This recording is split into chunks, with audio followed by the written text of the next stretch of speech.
یعنی یہ کافروں سے 1000 گنا بدتر شخص ہے.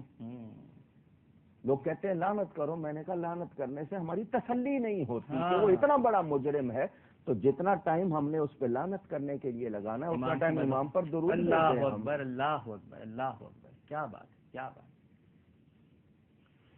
پھر مکہ مکرمہ پر حملہ، کعبے کا غلاف جلا، کعبے کی چھت جلی، اس میں اس دمبے کے سینگ تھے جو حضرت سیدنا اسماعیل علیہ السلام کے فدیے میں آیا تھا، وہ جلے. جس دن کعبے پر آگ لگی اسی دن یہ مرا، اور بہت موذی بیماری میں مرا. آج بھی اس کی قبر پر بھٹی لگی ہوئی ہے، آگ لگی ہوئی ہے، نام و نشان نہیں ہے. اچھا، میں تمام سامعین سے کہتا ہوں، آپ جس علاقے میں رہتے ہیں، میں آپ کو ایک چھوٹی سی دعوت دے رہا ہوں. آپ کے علاقے کی 10,000 آبادی ہے، 20,000 آبادی ہے، 50,000 آبادی ہے، زحمت کیجئے ایک ایک گھر جائیے. میں پوری دنیا کے لیے نہیں کہہ رہا، صرف اپنے علاقے میں جائیے. ٹھیک ہے. مجھے کسی ایک گھر میں غلام یزید دکھا دیں. ہائے ہائے ہائے، غلام یزید، فدائے یزید، عاشق یزید، خادم یزید، ایک دکھا دیں، صرف ایک. میں 1% نہیں کہہ رہا، لیکن جس گھر میں جائیں گے غلام حسین ملے گا، عاشق حسین ملے گا، خادم حسین. کیا کہنے، کیا کہنے، کیا بات، کیا بات. یہ تو سب سے خوبصورت دلیل ہے. کیا بات. واہ، ایک دکھا دیں. واہ واہ. جو رہا تو نام حسین کا، جسے زندہ رکھتی ہے کربلا. واہ واہ واہ. ناظرین کرام، اتنی خوبصورت گفتگو کے بعد اب کوئی اضافے اور کسی لاحقے کی ضرورت نہیں ہے. علامہ ڈاکٹر کوکب نورانی اکاڑوی صاحب نے اس ذکر کا حق ادا کر دیا. ماشاءاللہ، اپنے والد کی روح کو آج مسرور کر دیا. ان کے والد، ایک سوال کا جواب اور دے دیں. جی جی جی جی جی جی.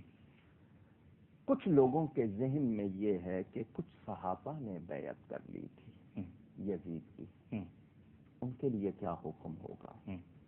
امام بھی صحابی، وہ بھی صحابی، انہوں نے بیعت کر لی تھی، امام نے کیوں نہیں کی جب صحابہ نے کر لی تھی؟ کچھ لوگ یہ اعتراض بھی کرتے ہیں، میں اس کا بھی جواب دے دوں. جی. کیوں؟ میں چاہتا ہوں کہ امام سے محبت رکھنے والا کسی شک میں نہ رہے. یہ کیا بات کی آپ نے. واہ. کیونکہ شک آ جائے تو عقیدت میں پھر فرق آ جاتا ہے. امام کی محبت اور جہنم میں سڑے، یہ تو ہو نہیں سکتا. تو کچھ شک نہ آنے پائے جو درار ڈالے. شریعت میں 2 اصول ہیں، ایک رخصت اور ایک عزیمت. مثلا کہیں پھنس گئے ہیں غیروں کے ہاتھ، غیروں سے مراد غیر مسلم بھی ہیں، بدعقیدہ بھی ہیں، اور جان کا مسئلہ آ گیا. صرف زبان سے وقتی طور پر ایسا کلمہ کہنا ہے جو اسلام کے خلاف ہے، یا ایسا کرنا ہے جو خلاف ہے، لیکن دل ایمان پر مطمئن ہے. وقتی طور پر صرف جان بچانے کا، اس کو رخصت کہتے ہیں. ٹھیک ہے. عزیمت عزم سے ہے، پختہ ارادے سے ڈٹ گئے، جان لے لو مگر نہیں کہیں گے، یہ عزیمت ہے.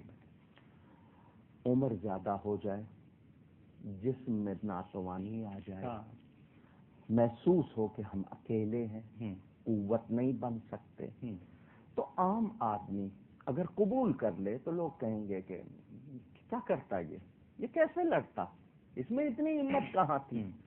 لیکن جو نمایاں شخصیت ہو وہ اگر دب جائے اور ڈر جائے تو لوگ کہیں گے کیا کیا اس نے، یہ بھی مرد نہیں بنا، بہادر نہیں بنا.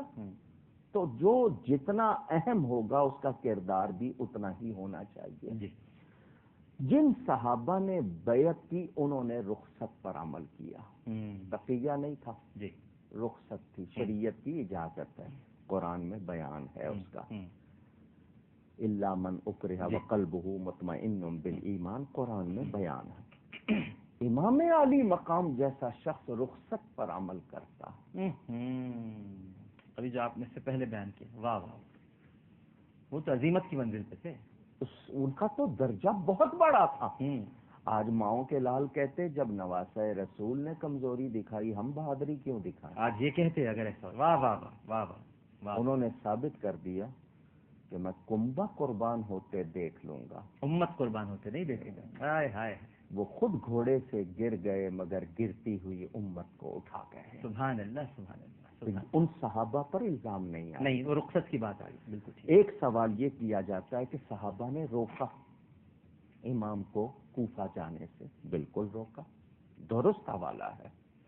مگر مجھے کوئی ایک کتاب دکھا دیں کہ کسی صحابی نے کہا ہو امام آپ کا موقف غلط. نہیں. ان کا کوفے والے بھروسے کے لائق نہیں ہیں. بالکل ٹھیک. امام نے اس کا انتظام کیا، اپنے بھائی کو مسلم بن عقیل. ٹھیک. اتمام حجت کیا. وہ ہم سے زیادہ دین کو جانتے جی تھے. جی جی جی. یہ جو آج کے اعتراض کرنے والے ہیں، ان کی بساط کیا ہے؟ اوقات کیا ہے جی؟ ان کی اوقات کیا ہے؟ صحیح بات.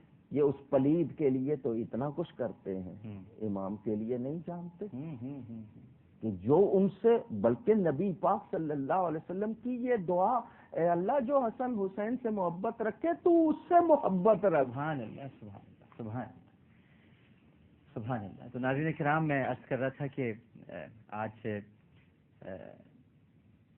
کوکب نورانی اکاڑوی صاحب کے والد بھی بہشت کی فضاؤں میں بڑے مسرور ہوں گے، اور جس مقام پر اس وقت موجود ہیں، ہمیں یقین ہے کہ جیسا بھی فرمایا کہ امام حسن حسین سے محبت کرنے والے سے اللہ بھی محبت رکھتا ہے. تو یہ گھرانہ جو کوکب نورانی اکاڑوی صاحب کا ہے، یہ انہی سے محبت کرتا ہے. تو جب وہ محبت کرتے ہیں تو پھر اللہ سبحانہ و تعالیٰ بھی ان سے محبت کرتا ہے. تو آج اپنے صاحبزادے کی یہ گفتگو ناظرین کرام یقیناً شفیع اکاڑوی صاحب کے لیے ایک فخر کا باعث ہے. جس عقیدت کے ساتھ، جس محبت کے ساتھ علامہ کوکب نورانی اکاڑوی صاحب نے اس واقع کربلا کے ان پہلوؤں کو اجاگر کیا ہے، قسطنطنیہ کی حدیث سے متعلق، اور اس کے ساتھ ساتھ کہ حق پر تھے تو مدد کیوں نہیں ہوئی، جنگ کربلا کا اتنا ذکر کیوں ہوتا ہے. یہ بڑے اہم سوالات تھے جو میں آپ ہی سے کرنا چاہتا تھا. میں بہت شکر گزار ہوں علامہ صاحب آپ کا. بہت شکریہ. مجھ سے گفتگو میں کہیں کوئی غلطی ہوئی ہو، اللہ کی بارگاہ میں توبہ کرتا ہوں. سچی بات یہ ہے، ہم لوگ بہت چھوٹے لوگ ہیں، وہ ہستیاں بہت بڑی ہیں. اللہ یہ اللہ کا شکر ہے کہ اس نے ہمیں ان کی محبت دی ہے. ہم اس پر جتنا شکر کریں کم ہے.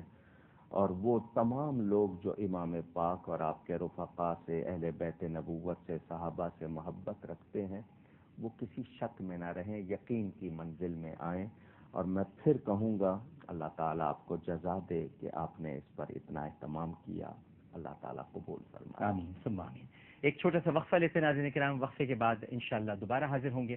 ہمیں یقین ہے کہ آپ سب لوگ ہمارے ساتھ ہی رہیں گے. السلام علیکم ورحمۃ اللہ.